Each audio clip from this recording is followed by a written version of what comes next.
If I was gonna buy a new gaming laptop today, it'd be this one, the Asus Strix G18. So I've been testing a bunch of the new Asus devices, and they're all great performers, right? 40 series GPUs, but one of them in particular has very special pricing, and it's this one, the Strix G18.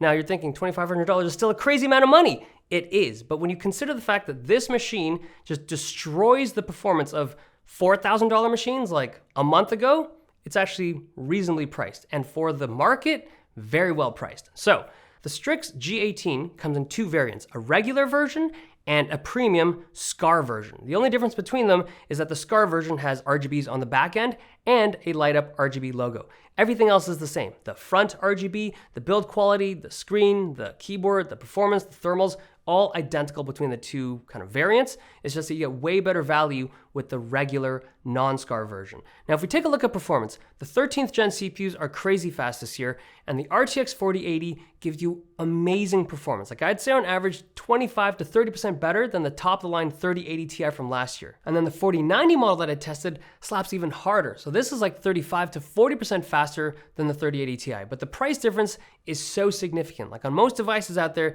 it's an extra $600 to $800 more just to go up to an RTX 4090. It's really steep.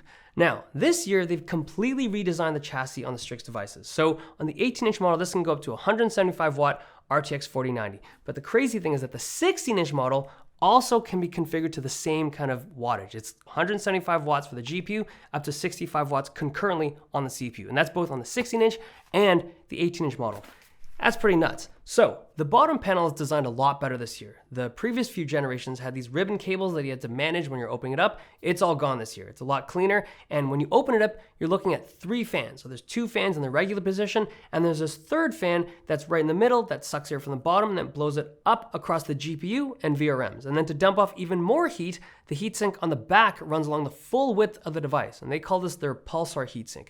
But this year, it's just a great thermal system. You get more airflow and more surface area on the back. Now, in terms of thermal performance, it's quite good. The GPU temperatures are very impressive even on full load, and fan noise is also very acceptable. Now, keep in mind that most of the testing that I did was done in manual mode, where I just put the fans to maximum speed just to see what this device could do. Inside, you get 2 NVMe's and 2 RAM slots. It's DDR5 running at 4800 megahertz. Some brands support 5600. These guys only support 4800 so far, but from my testing on the Blade, there's seemingly very little difference between the 2 RAM speeds. You get a 90 watt hour battery.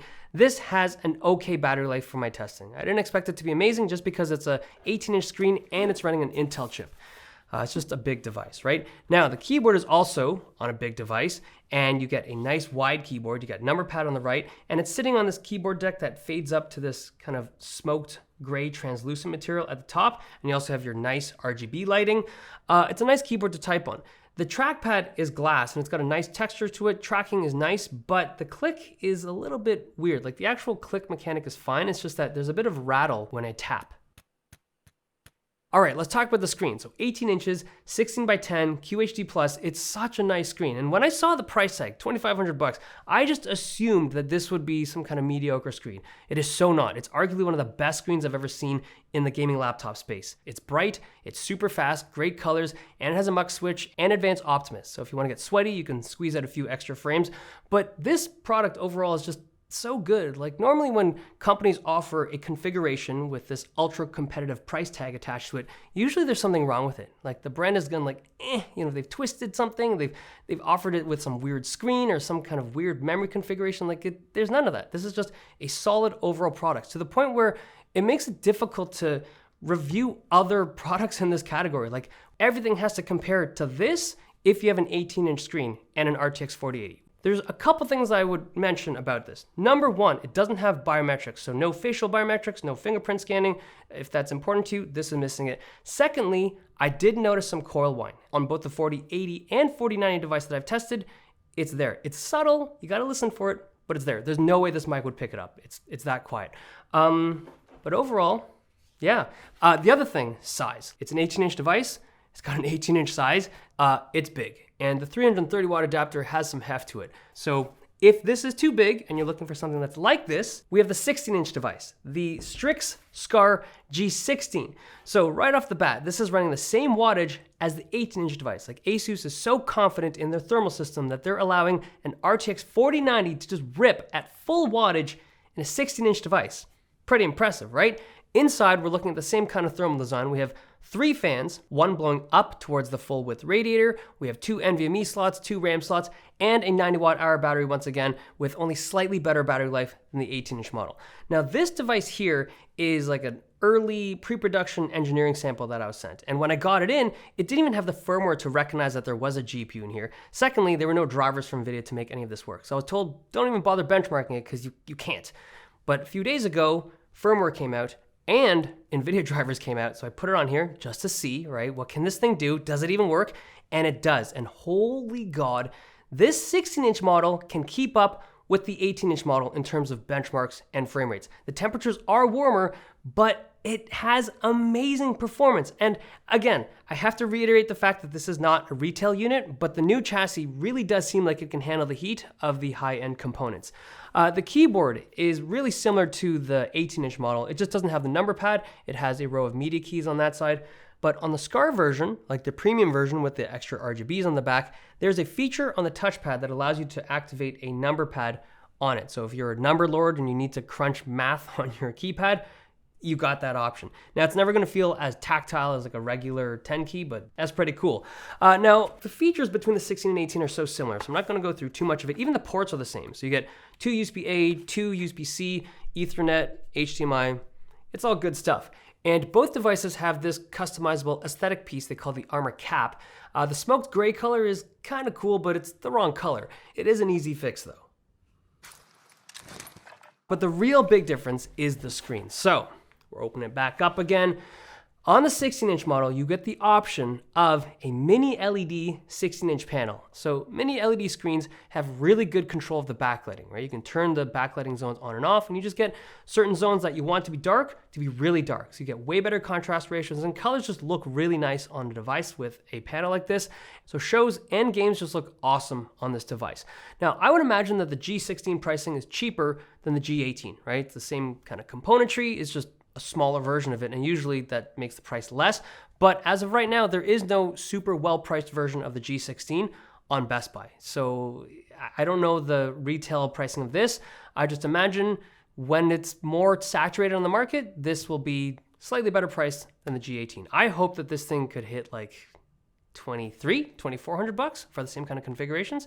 That'd be pretty cool. Okay, that's the G16. Now, if you want something that's a little bit thinner and a little bit more elegant, we have the third device. This is the M16. Now, this device is also running an RTX 4090, but it's running it at 150 watts at the top end.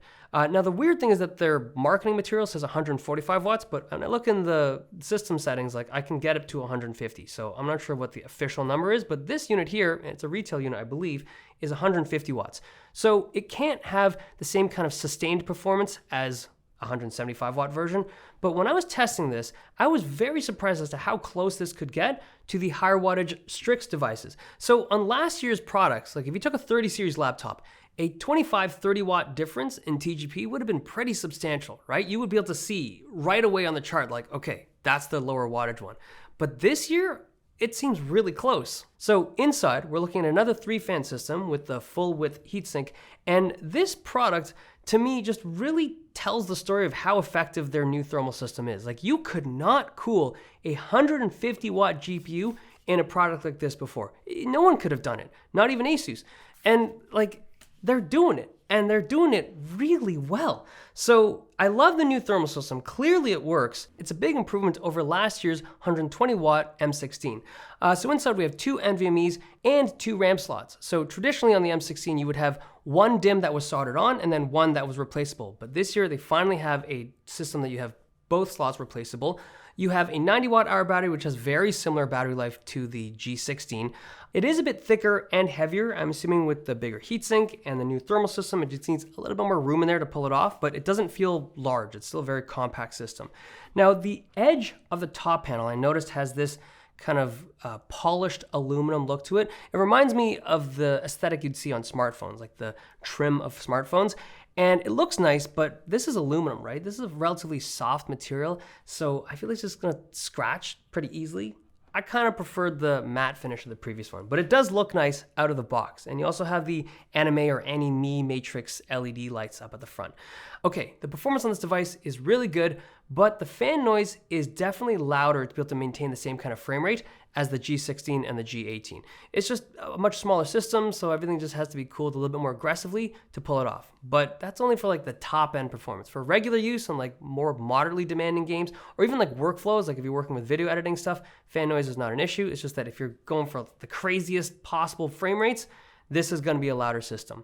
The screen is also running their wicked mini LED display. Colors are popping, it's bright, fantastic contrast ratios. It's an awesome screen. The chassis is magnesium alloy and the keyboard remains unchanged from last year. It's a good keyboard, but there's still no print screen. If you're a print screen user like I am, it's missing. Trackpad I don't think has changed. It's the same kind of feel as last year's device, and same with the Windows Hello camera up top. You can log in with facial biometrics like before. But this device I'm assuming is gonna be a lot more expensive, right? I don't have pricing on this yet, but because it's shrunk down, it's a more elegant and more aesthetically focused product, this is probably gonna be quite a bit more than the other two devices. But overall, there's like a couple things come to mind. Number one, this new thermal system from Asus that we saw on all three devices it's really something special. Like I just thought of it in the middle of this video. Last year's device was 120 watts, and like to be able to go from 120 to 150 in one generation on the same kind of product just through like a new thermal system, that's really impressive. And I think this puts pressure on other companies to do stuff like this, right? Not a lot of companies are fitting this type of GPU wattage capability in something like this. That's pretty cool. But the other thing is that price, man, that G18, like, come on. Think about all the other competitors that have dropped these products that are like $3,500, $4,000 for RTX 4080 devices. You look at that G18 and you're like, what? Like, how do we compete with that? I really think that the presence of that thing is, I think it's like it's the warrior that will fight for the consumers to be able to have better pricing with the high-end 40 series devices. Okay, there you have it. Asus devices this year, really good, with one being very well priced.